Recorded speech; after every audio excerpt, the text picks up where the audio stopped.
All right, so next project is installing this Starlink. We really just want to be connected for many different reasons, among them emergency reasons, work, and the fact that we're going to be in really remote areas where our phones just aren't going to cut it. So we got this awesome little Starlink setup. We're going to add this to it just to kind of protect it, just because they are expensive. And we want to make sure that the elements don't weather this to nothing. So let's go set this up.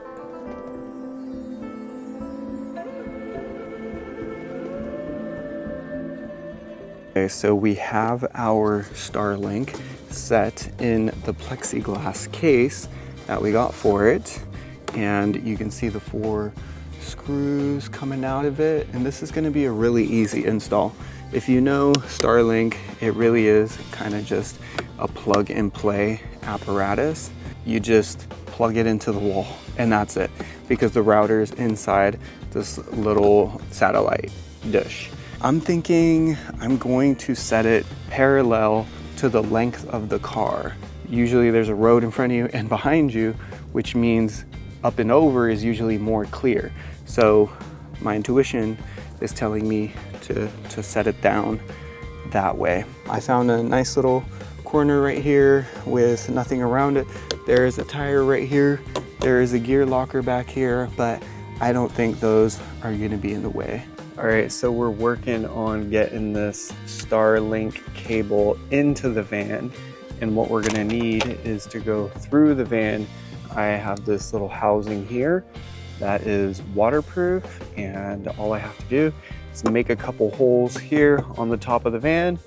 And I've done this before, so I'm not very worried. We actually have another one right down the way for our solar panels. So I'm gonna make 2 nice big holes, and then I'm gonna use this 3M mounting tape to affix this to the van, and also use this as a kind of grommet so that the cables aren't rubbing on that sharp metal edge. All right, there's one, and then we'll just make another one right next to it for some more cables. There we go. Get rid of all these little metal scraps. All right, so I have everything wired up. I went inside and I fished this wire up and through the back of the wall, which is very annoying, but it needs to get done if you want things at the press of a button. So here we have our enclosure that's going to keep this entire unit waterproof. And all we gotta do is screw it in and then get a good spot for it. I've already lined the inside with some of this 3M double-sided tape. It's like outdoor quality, so I have no worries that it'll leak or anything like that. See, that's just gonna go there. Just turn the dial and it tightens up. All right, we can finally pull this wire up and through where it's going to live.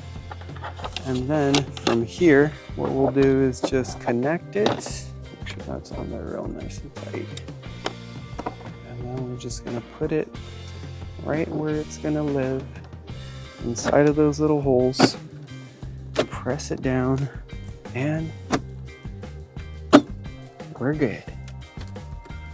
Now we just gotta attach those nuts from the bottom, and this is set. Okay, so we have our plug here for the Starlink, and I'm just gonna connect it to our outlet, which sits right next to our power center. So let's see if we can connect it on the app. Okay, it came up, but it says no internet connection. Oh, look at that. Connecting. It worked. There's a waterproof housing, and here is the Starlink. This is pretty much what it's gonna look like. It's super low key, pretty darn low profile. The only thing is that we're not gonna be able to align it, so we're not gonna be able to tip it front, back, left, or right. We're just gonna have to make do with whatever the signal is. And there you have it. There is our clean and easy install of our new Starlink Mini. We'll be making a follow-up video for the review. Please like, comment, and subscribe, and follow along for more.